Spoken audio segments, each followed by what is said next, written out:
Yeah, yeah, yeah. Yeah, yeah, yeah. Yeah, yeah, yeah. Yeah, yeah, yeah.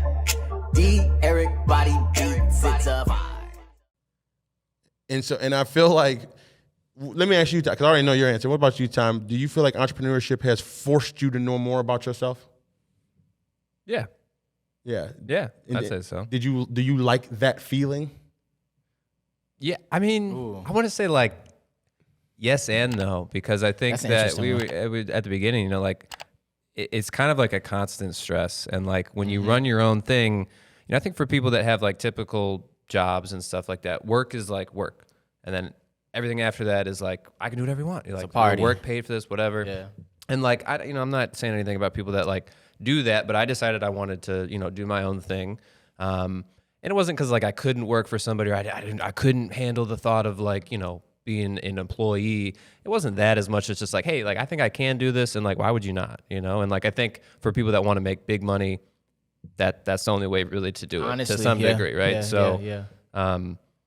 It's a little stressful here and there, but no regrets. Right. Like, it's I'm happy with my decisions. I like it. And I think also a part of that is like the amount of energy that you want to accumulate. Like he said, through ownership and entrepreneurship, that's really the only way you're really going to attain wealth. Right, yeah. You know what I mean? Working for somebody, you're really not. But if that's not your goal, is to accumulate that much energy, then...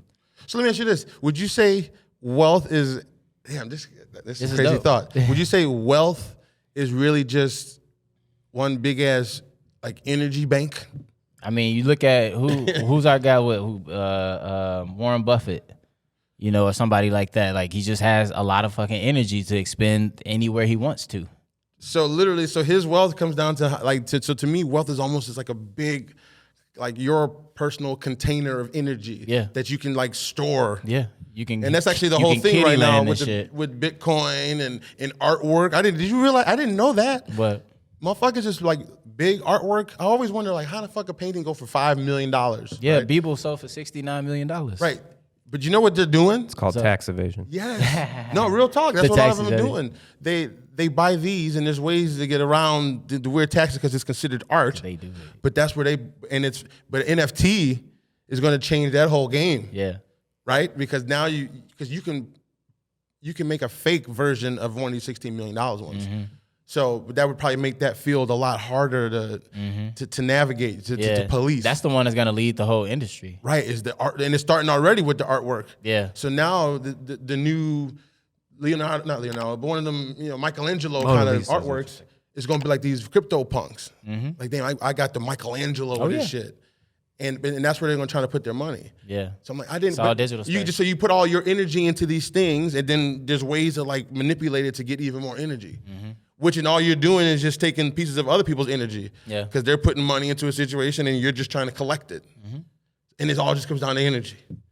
And we all just trying to get a piece of it. Right? And we all just trying to get a piece of our own like version of it too. Think about when you're waking up in the morning. It's a piece of our version of it. And when you have energy, you feel better. And when you don't have energy, you don't even feel good, right? You're like, damn, I'm kind of tired, and you don't feel like shit, But then when you have energy, you're like, damn, all right, let's go fucking take care of it. So it's like, man, all of it's energy, man. And it's like crazy. So then you wonder why you eat shitty food, you don't have energy, and you don't take medicines, and then you drink alcohol, and then you know what I'm saying? It's like all that's doing is fuck with my energy.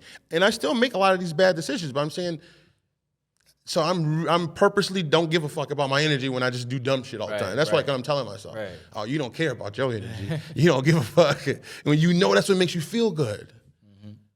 Like even expending energy to go to the gym, like that takes a big squirt of energy in one moment, right? And it's like, fuck, you physically doing it.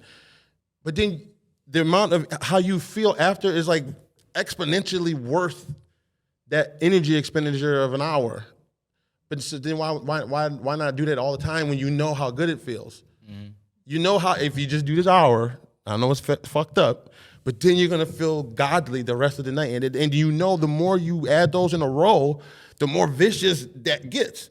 Then you get the compounded interest, as Tom was talking about. So all of a sudden now you 6 months in, you didn't hit it 95%, and you did it. Now look at how really good you feel. And then you add 2 years, and then, but then it's hard to start the one sometimes in the beginning. Yeah.